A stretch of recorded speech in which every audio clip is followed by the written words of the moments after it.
This episode of the Sport Corner Siam Hockey League News is brought to you by the Big Chili Magazine, where in this issue there's an article titled China's Great Wall Motors buys GM's plant in Rayong. So we've just finished off the semifinal round. In our second night of games on March 5th, in the first game of the night at 8:30, we had Aware facing off against Peak Biolabs. You didn't actually make it to that game, did you? No, it was my fault. I had a friend in town and kind of crossed up my dates, and so I actually wasn't able to make this game. But in our preview a week ago, we talked about what each team would need to do coming into the game to try and go ahead. And I believe we both had the prediction, I should say, that Peak would push it to a third game. And what happened? I agree. Yeah, Peak pushed it to a third game. They played a well-rounded game. They didn't get started right away. It took them to the second period before they got started. But Aware opened things up 6 minutes into the first period with a goal from Scotty Hockey. Second game in a row that he had that Aware's opening goal. Great for him to come in, give them a jump. This was my key to the game. Who would score first? And I thought this would really give Aware the confidence and open them up. But kind of conversely, reading the game notes, it said that both teams were really just kind of sitting back and feeling each other out, not wanting to make that mistake. Yeah, that's true. That's very true. Absolutely that Aware scored first, but then in the second period, it's like Peak just got their legs underneath them, started passing the puck around, some tic-tac-toe passing. They were missing Patrick Forstner and their captain, Harrison Otzmelt, who was out with a lower body injury. Patrick had prior commitments. But still, it was a really good game with Peak just moving the puck around. Early in the second period, we had Yeen shooting in from the point, power play goal. We discussed this last week as well. The talent on their back line, the heavy shots that Thai defense has. Especially Yeen. It's just unbelievable. And there you go, and they were able to get back in the game. Yep, and then a few minutes later, we had John Sheknovsky. President of the league. President of the league, the original Silky Mitts in the SHL. And he scores his goal, gets a goal. And then it was, everything kind of calmed down a little bit for the rest of the period. And then we had Adrian Myers actually back on defense, but he tied things up for Aware in the third period. And then from the game score, again, almost getting to overtime. Still the whole season, not a single game of overtime. Yeah. But just like in the first game, you had some late heroics. But Aware penalties, that's what lost them this game. The first goal was on a power play. The go-ahead goal was a power play goal, which again was from Yeen. So it's tough it's really tough to win games when you're sitting in the penalty box. It's tight, and I know a lot of players were voicing their opinions about how the games were called, and we talked about this last week. You want to give some consistency, but when the game's close, you got to make the smart play. You got to be careful. Absolutely. So it goes both ways. Yeah, it does. I mean, losers are always going to complain about the ref. The puck didn't, not always, but it's. The refs have got a really hard job. I mean, if you think about it, you've got both teams. Actually, you've got four teams yelling at you. Change the call. It was this. Oh, how could you? It was icing. It was icing. It was offsides. It was offsides. Yeah. So, and it was like, Yeah. So it's like you're never gonna make everybody happy. No. And Jeremy does a great job. Ob was the other ref in this game. He did a great job. And then we had Michael White getting the empty netter with less than a minute left in the game to seal things off. And there it was, set up game 3 just like we predicted. Absolutely. And their player of the game. Easy choice, 2 goals. 2 goals. The phenomenal defenseman, Yeen Tankrocriad. He's so much fun to interview him. It's so much fun to interview him. I can remember in the first season, he's going to hate this. He won the player of the game, and I went and I brought him his coupon. I said, okay, come out and I'll interview you. And he snuck out the rink the back way. But to be fair, since then, every time he's won the player of the game, he comes out. His English isn't great, but he answers my questions the best he can. He's great. He's a great guy. So. And just imagine us doing it in Thai. Oh, I couldn't do it. I couldn't do it.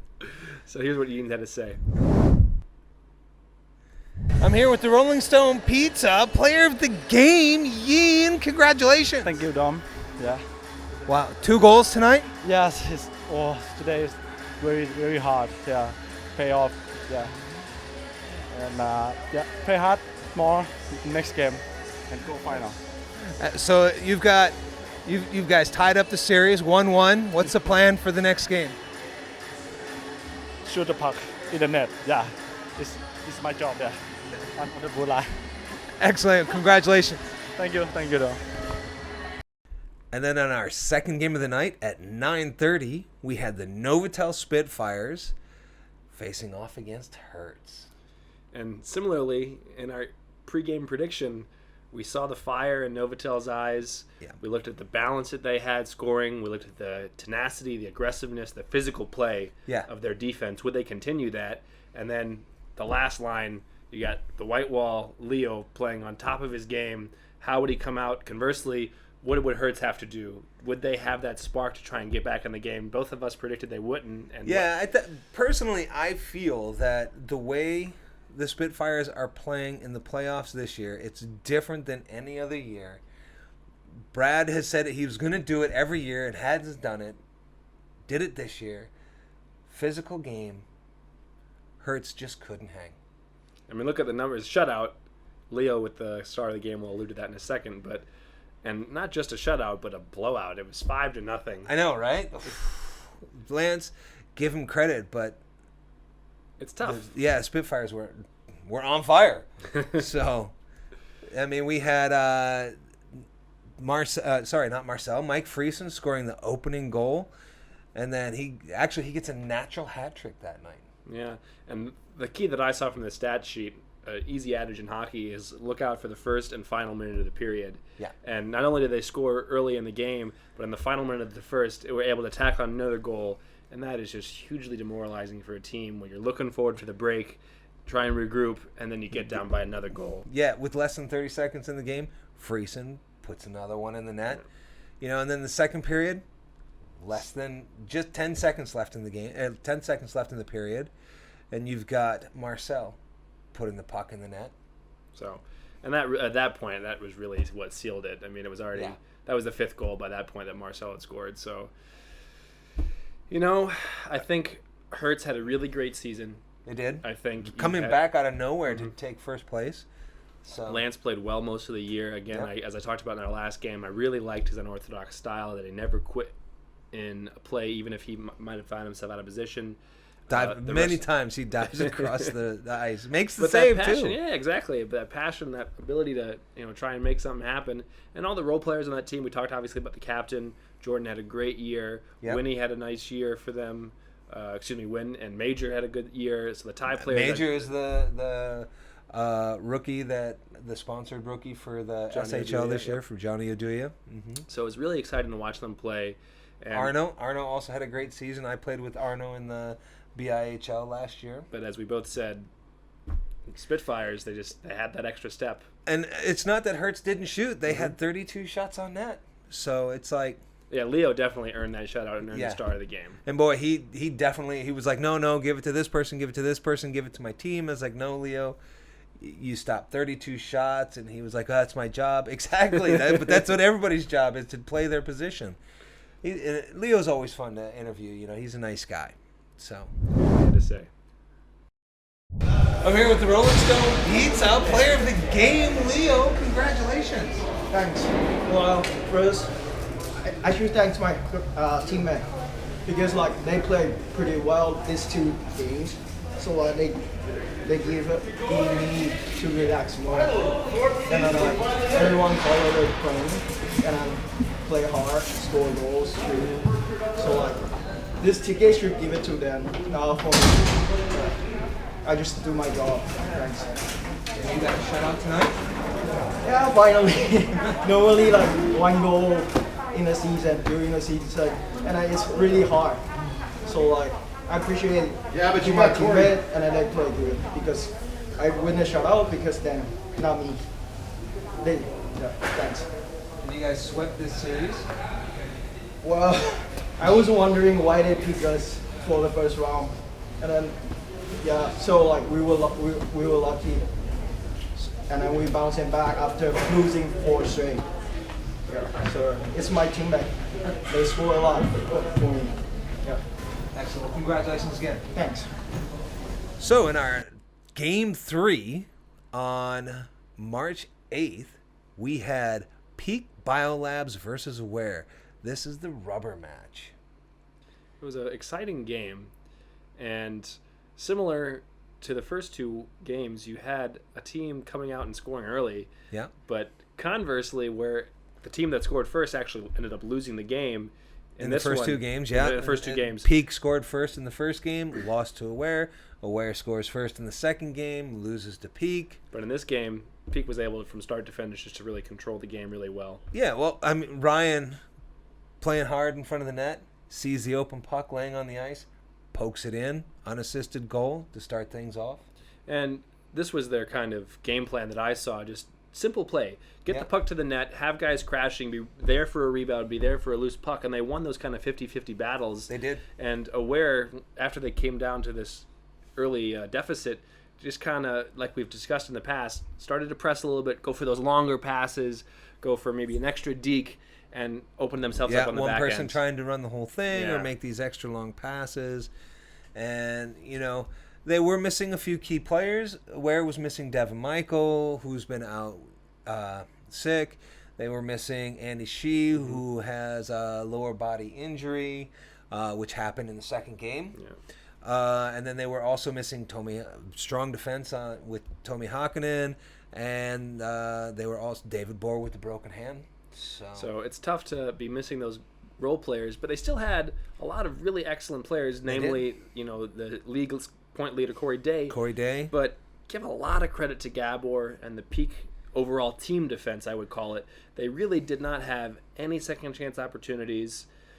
Aware also, they didn't hurt themselves. They only took 1 penalty the whole game, and at that point the game was pretty much decided. It was just kind of a chippy, third period. Yeah, I mean, Aware was a bit frustrated, understandably so. Mm-hmm. They fought hard all year. They were in last place.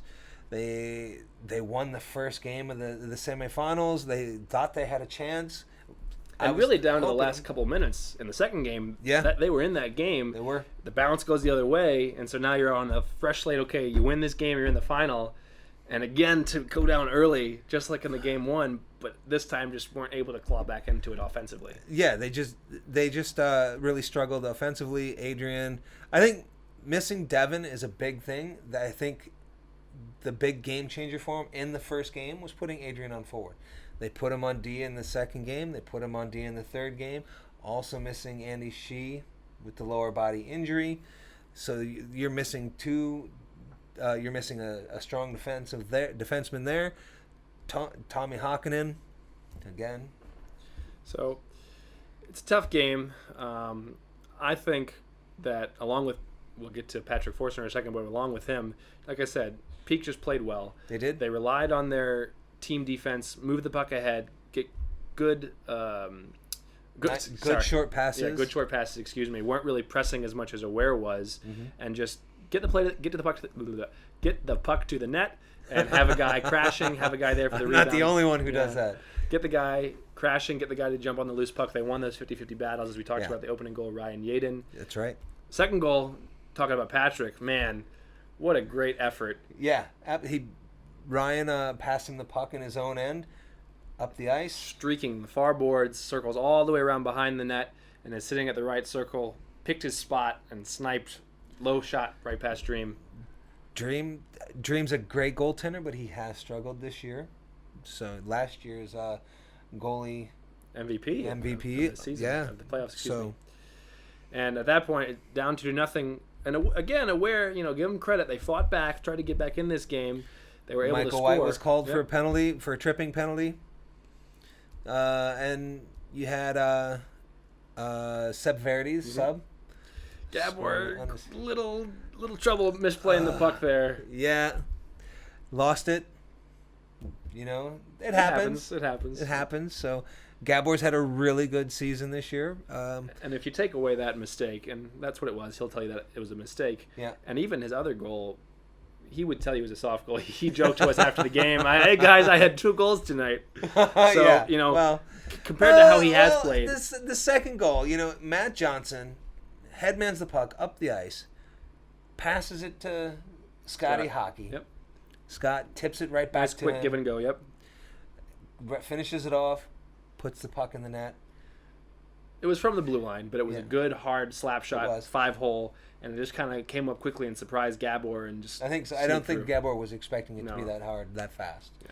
So, but it was a good game. So before we get to that one, I just want to quickly talk about because goal 3 was similar to goal 1. It was just a good play. Starosta goes behind the net, throws the puck back out front. Steven Sproul is right there, jumps on the loose puck, buries it. Yep. So as I say, you had great contributions from role players, guys grinding in front of the net, having net front's presence, and also, as I said, Patrick Forsner with his 4th goal of the game that also put the game comfortably again in front after Matt had that great after Matt Johnson had that great goal with the feed from Scotty. Patrick had his 2nd goal of the night. Exactly. Sorry, Patrick had his 2nd goal of the night. And again, just he has that vision. That playing overseas really has changed his game. So it was a giveaway in their defensive end, similar to the first goal that he was able to score. This time it was Sproul with the feed, and he had an excellent deke around the Aware captain, Justin St. Denis, cut all the way from the right hand circle all the way back to the net front, and as he was bringing the puck across, was able to slide it past Dream 5-hole.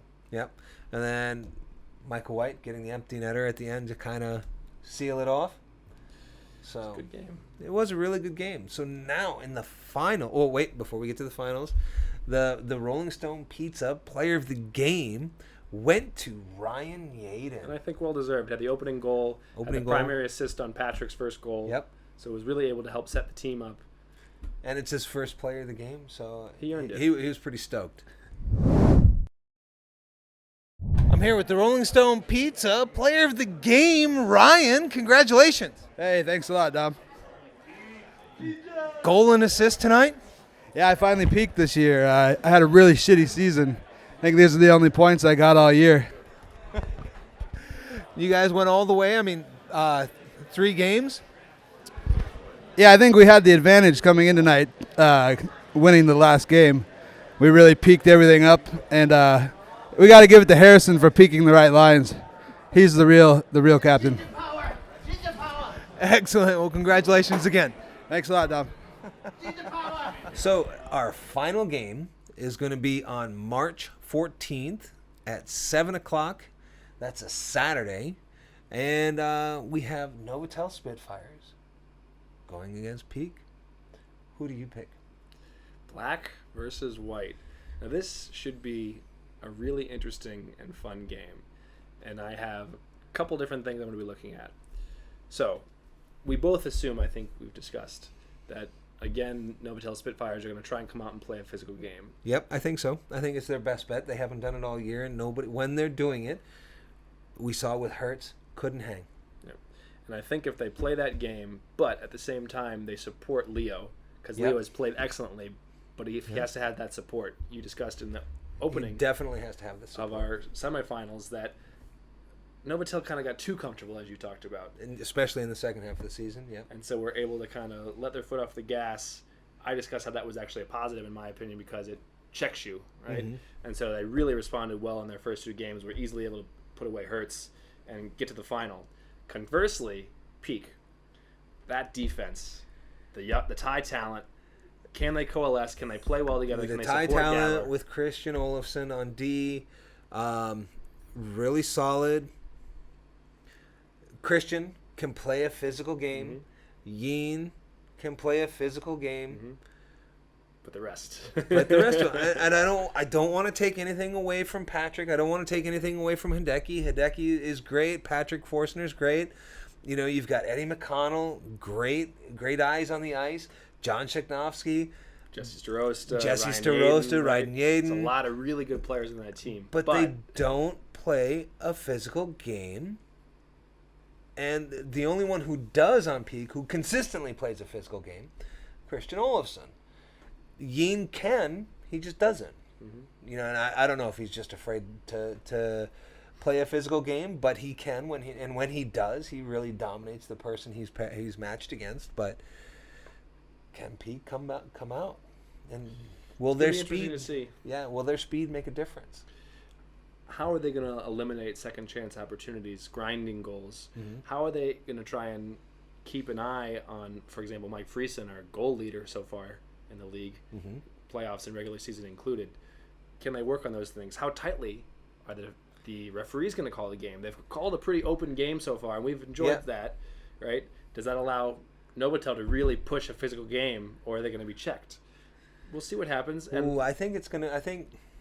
I'm gonna take a guess, and I think they're gonna let them play, as long as there's no like blatant checks, you know. And I think everybody's played a relatively clean game so far. I agree. And my final fun storyline is Gabor, right? We know what Leo's going to bring. Leo should be consistent. Gabor, so far, give him a ton of credit. He's played excellently in all three games playoffs. So far. In the playoffs, he hasn't let the other teams rattle him.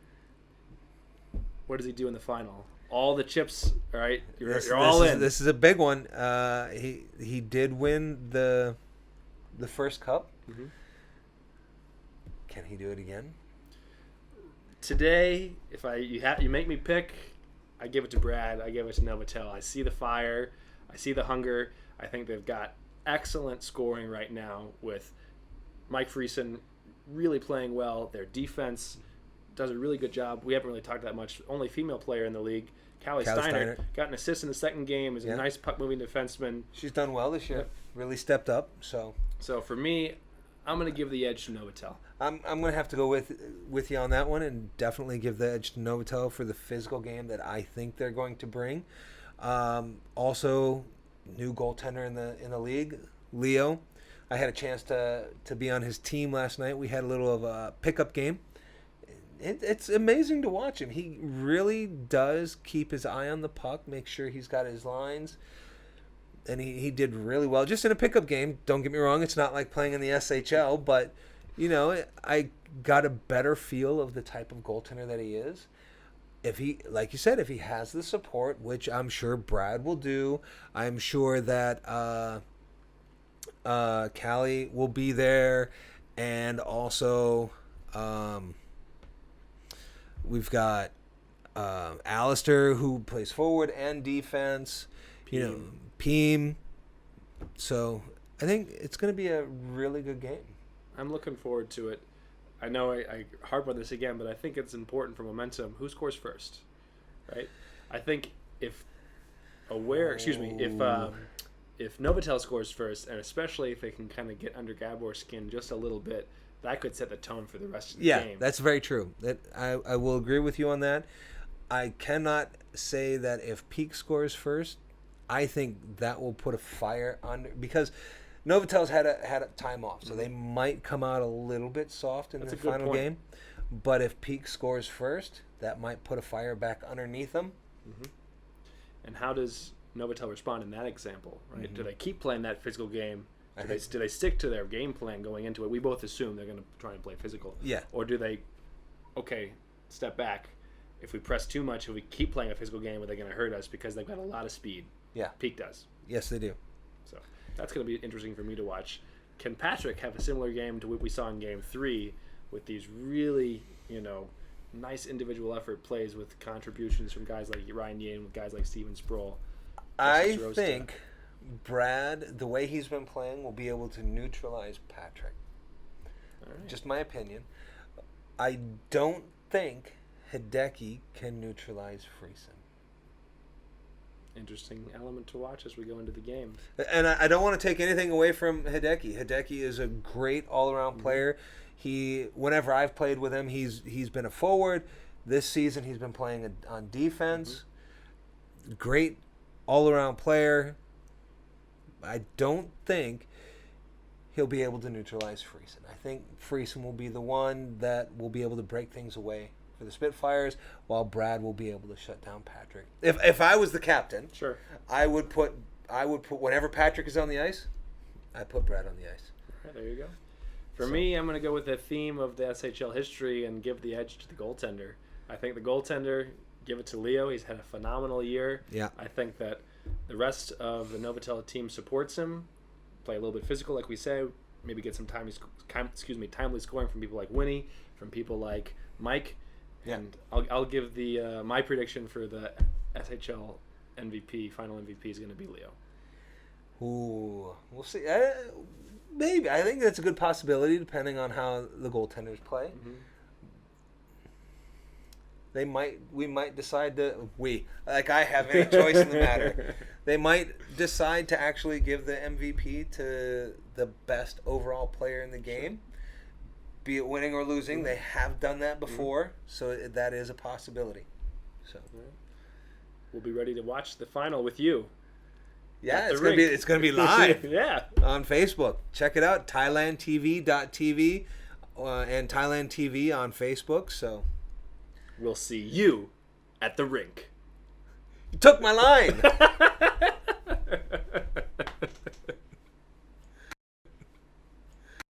The opposite was very strong. I was good. The Sport Corner's Siam Hockey League news is brought to you by Big Chili Magazine, the best read expat lifestyle and news magazine in Thailand. It covers interesting issues in Bangkok and the region while bringing its readers engaging stories and various exclusive interviews, food reviews, and more. You can find the Big Chili magazine in bookstores and online at thebigchili.com.